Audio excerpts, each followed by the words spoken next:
बहुत पहले किसी ने साहब से कहा कि साहब, इस दुनिया में जो लोग भी आए उन्होंने लोगों को, दुनिया के लोगों को एक रास्ता दिखाया और उस रास्ते पे लोग चले।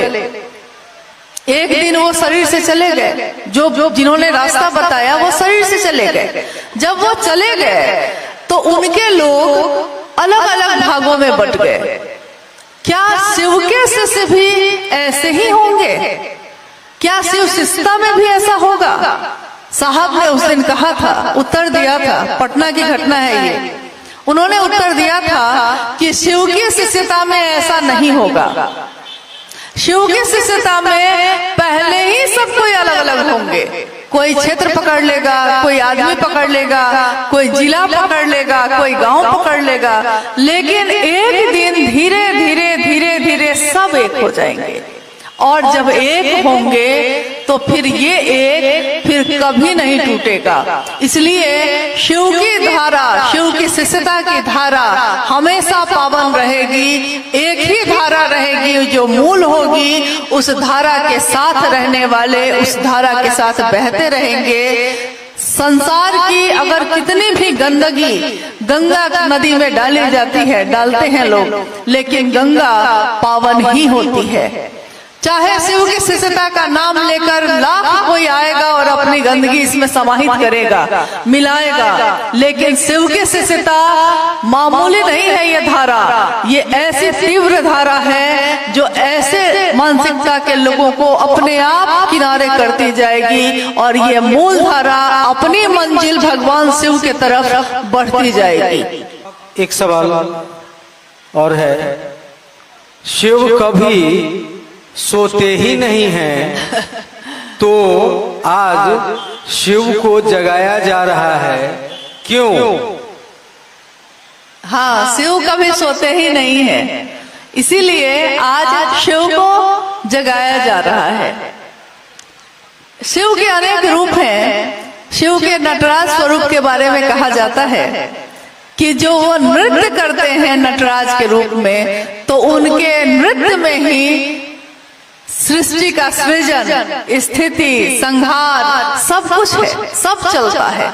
अगर वो नृत्य रुक जाए तो निस्तब्धता और आनंद का माहौल छा जाता है। ये व्याख्या है उनके नटराज स्वरूप की। लेकिन खुद जो शिव की सत्ता है वो कभी सोई नहीं, लेकिन उस शिव की सत्ता का एक अंश, एक यूनिट, एक छोटा सा भाग हम और आप हैं। हम इस संसार में आकर ऐसे खो गए कि जिसने संसार में भेजा था और जहां संसार से लौट के जाना है हम उसको ही भूल गए। और भोगने में हम ऐसे लगे कि भोग को हम भोगते नहीं हैं, खुद ही भुक्त हो जाते हैं। घर बनाते हैं, मेरे एक जानने वाले हैं, उन्होंने अपना घर बनाया। तो घर बनाया जब, तो उसकी दीवार में सबसे महंगा पेंट करवाया। और जब पूरा घर बन गया, पेंट पोचारा हो गया, कोई घर में आता था तो वो पूरे समय उसके आसपास घूमते थे इस बात के लिए कि कहीं दीवार जो इतनी सुंदर साफ है, कहीं कोई उसको गंदा नहीं कर दे। सोचिए, घर बनाया था खुद रहने के लिए, खुद की खुशी के लिए, खुद के भोग के लिए, लेकिन भुक्त हो गए। अब घर ही हमको भोग रहा है। वैसे ही गाड़ी खरीदते हैं, हम गाड़ी खरीदते हैं अपनी सुविधा के लिए। पता चलता है कि गाड़ी में अगर एक खरोंच लग गई तो हमारा मन घोर हो जाता है और हम सोचते हैं कि गाड़ी, अब कुछ भी कर रहे हैं तो सोच रहे हैं कि इतनी महंगी गाड़ी खरीदी थी, उसमें खरोंच लग गई। यानी आए थे दुनिया में किस लिए, जाएंगे किस लिए, लेकिन हम ऐसे भोगते हैं, लगता है जैसे कभी जाना ही नहीं है यहाँ से। तो उस शिव का वो अंश जो सो गया है मेरे आपके अंतस में, हमारे अंदर में, उसको जगाने का विज्ञान है ये। जागा जागा महादेव, ये घोषणा शिव को नहीं, शिव के लोगों को जगाने के लिए है। शिव की शक्तियों तुम जागो, शिव के लोगों तुम जागो, तुम्हारे गुरु शिव जग रहे हैं, जागृत हैं, और हम आप सोए हैं। कोई गुरु जागृत हो और उसका शिष्य सोया है, ये कैसी दुनिया है। यही एक बात ने तो साहब को जगा दिया। उन्होंने यही तो कहा कि जब हजारों सालों के शास्त्रों में ये लिखा हुआ है कि शिव गुरु हैं, शिव जगत के गुरु हैं, शिव विश्व गुरु हैं, ये बात जब किताबों में लिखी हुई है तो ये कैसी दुनिया है। ये दुनिया जिसको शिव ने बनाई, इस दुनिया में सारी चीजों को देने वाले शिव हैं। हमारे शास्त्र ये बताते हैं, हमारे पूर्वज ये बताते हैं, हमारे ग्रंथ पुराण ये बताते हैं कि शिव के मात्र इच्छा से ये सृष्टि सृष्टि हुई। हम सोचते भी हैं कि उस महादेव ने क्या दिया है। कल ही हम लोग यात्रा में थे तो एक व्यक्ति ने कहा, उस जिज्ञासा में किसी ने लिखा था कि मेरे पास घर है, मेरे पास गाड़ी है, मेरे पास संपत्ति है, खेत हैं बहुत सारे, जब ये सारी चीजें मेरे पास है ही तो मैं शिव को क्यों मानूं। देखिए, हम जब ये कहते हैं हम सोचते भी हैं कि हम किसके लिए क्या कह रहे हैं। आपके पास ये संपत्ति भाई साहब कहाँ से आई है, ये अनाज कहाँ से आया है, ये धरती आपकी है, ये मिट्टी आपने बनाया है, इसको जन्म अपने आप ले लिए थे। किसने जन्म दिया आपको। सांस अपने आप लेते हैं, अगर अपने आप लेते हैं तो एक सांस ज्यादा और एक सांस कम लेकर बताइए। अगर आप ही का शरीर है ये, तो अपने खून में जो बीपी कभी हाई कभी लो होता है ना, उसको सामान्य करके बताइए। आप ही का दिल और आपका दिमाग है ना, अगले पल में किसको प्यार करेगा और किससे दुश्मनी सोच लेगा आप भी नहीं जानते। आपका दिमाग अगले पल क्या सोचेगा आप नहीं जानते। आप साहब ने कहा ना कि सांस आती है सांस जाती है, सांस आती है सांस जाती है, सांस नहीं आए तब। ये सोचा है कभी? जिसने ये दुनिया दी, जिसने ये जन्म दिया, जिसने इस दुनिया में रहने के लिए ये घर बनाया। आप घर बनाते हैं ईंट और पत्थर का, शिव ने घर बनाया प्रकृति का। शिव ने घर बनाया और उसके फर्श के जगह पे बिछा दिया मिट्टी, धरती। माँ कहते हैं हम उसको, माँ जो अपने बच्चे को पोसती है, पालती है, इसीलिए धरती को हम कहते हैं माँ। शिव के 5 तत्वों में ये धरती हमें पोषित करती है। ये धरती ना हो तब, ये हवा नहीं हो तब, ये अग्नि नहीं हो तो खाना कहाँ बनाने वाले हैं आप। ये हवा नहीं हो तो सांस कैसे लेने वाले हैं हम, और ये आकाश नहीं हो तो ये शब्द कहाँ गूंजेंगे। ये 5 तत्वों के अंदर ये धरती, ये 5 तत्वों से बना हमारा ये शरीर और ये 3 गुणों से बांधा हुआ ये शरीर, उस शिव को प्रणाम भी नहीं कर पा रहा है। साहब ने यही तो कहा कि शिव की दक्षिणा क्या होगी, गुरु की दक्षिणा क्या होगी। आज शिव गुरु है, उस शिव को गुरु दक्षिणा हम क्या देंगे, क्योंकि उन्होंने सब कुछ दिया है, हमारे पास है ही क्या हम देंगे। लेकिन साहब ने कहा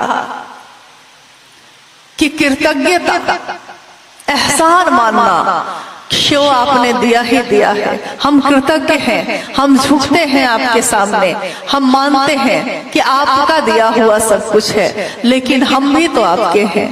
तो कि शिव सबके हैं इसलिए किसी के नहीं है, शिव सबके हैं। ये साहब हमेशा कहा करते इस बात को, कहते हैं वो कि शिव सार्वजनिक है।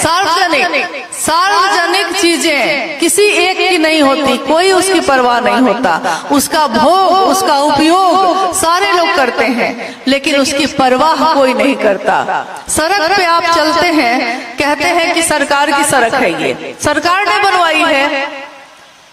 सड़क टूट जाए आप बनवाते हैं उसको, आप नहीं बनवाते। सड़क टूट गई है, आपको गाड़ी चलाने में दिक्कत है, एक्सीडेंट हो जा रहा है, पानी भर जा रहा है, लेकिन तब भी आप नहीं बनवाते, आप परवाह भी नहीं करते। आप कहते हैं कि सरकार की है, मेरी थोड़ी ही है। और मेरा घर अगर मिट्टी का हो और उस मिट्टी के घर में भी अगर थोड़ा सा गड्ढा हो जाए तो हम रात में ही उस गड्ढे को भरेंगे, उसी समय। मेरा है वो मेरा है। साहब ने कहा कि सोच बदलो तो नजारे बदल जाते हैं, देखने की दृष्टि बदल दो तो ये सब नजारे बदल जाते हैं। तो उन्होंने कहा कि बस देखने की दृष्टि बदलिए, वो शिव मेरा है। ठीक है, वो सबका होगा, लेकिन मेरा है कि नहीं, ये सबसे बड़ी बात होती है। एक बार रांची की घटना है। साहब चर्चा स्थल पे जा रहे थे लोगों से मिलने। कुछ लोग जो हमेशा उनके साथ जाते थे चर्चा स्थल पे, मैं भी उसी समय पहुंची और साहब ने कहा कि चला जाए, गुरु भाई गुरु बहनों से मिल लेते हैं। तो मैंने कहा जी चला जाए। एक व्यक्ति जो वहां खड़े थे उन्होंने कहा कि अब आप आ ही गई हैं तो मेरे जाने की क्या जरूरत है। साहब को ये बात बहुत बुरी लगी, बहुत। उन्होंने कोई जवाब नहीं दिया। हम लोग साहब के साथ चर्चा स्थल पे चले आए। चर्चा में ही उन्होंने कहा कि आप कहते हैं कि मैं शिव का शिष्य हूं, शिव मेरे गुरु हैं, लेकिन जैसे ही कोई आता है आप कहते हैं कि ये तो आ ही गए हैं, मेरे जाने की क्या जरूरत है, मेरा क्या, अब मैं रुक जाती हूँ। तो देखिए उन्होंने कहा कि ये सबकी अपनी अपनी यात्रा है, अकेले की। आप भीड़ में बैठे हैं, लेकिन क्या हम लोगों ने कभी ये बात कही है क्या कि हम सबके गुरु शिव हैं? नहीं ना, हम लोगों ने कहा है कि मेरे गुरु शिव हैं। आपके हैं तो आप जानिए, मेरे हैं तो मैं जानूंगा, मेरे गुरु शिव हैं। साहब ने यही कहा कि आपके गुरु शिव की बात दूसरों तक पहुंची है या नहीं पहुंची है, ये आपने कभी सोचा है? अगर आपके हैं वो तो आप परवाह करिए और ये मत सोचिए कि दूसरा करता है कि नहीं। अब अपने तरफ देखिए कि मैं करता हूं कि नहीं। दूसरा नहीं करता है कोई बात नहीं, दूसरे की बात कर रहे हैं बैठ के, अरे अपनी बात भी कभी करिए कि आपने क्या किया है, आप कर रहे हैं। इसीलिए उन्होंने कहा कि स्वयं भी शिव के शिष्य बनिए और दूसरे को भी प्रेरित करिए, यानी ये दोनों तरफ से होगा। उनके जीवन में भी तो बहुत सारे कांटे आए, उनके जीवन में भी तो बहुत सारी बाधाएं आई, लेकिन उन्होंने कहा कि कांटों पे चढ़ के ही गुलाब खिलता है। कांटों के ऊपर ही चढ़ के गुलाब का फूल, फूलों का राजा कहा जाता है उसको, वो इतना सुंदर होता है, इतना सुगंधित होता है। दुनिया गुलाब के फूल को देखती है, गुलाब के फूल की सुगंध लेती है, कांटों को तो कोई देखता भी नहीं। साहब ने कहा कि कांटे तो चुभन पैदा करते हैं, चुभते हैं, फूल नहीं चुभता। कीचड़ में कमल खिलता है। सारे लोग किसको देखते हैं, कीचड़ को या कमल को? तो दुनिया अगर कीचड़ भी है, दुनिया अगर कांटों का रास्ता है, तो इस रास्ते में शिव की शिष्यता के फूल खिले हैं।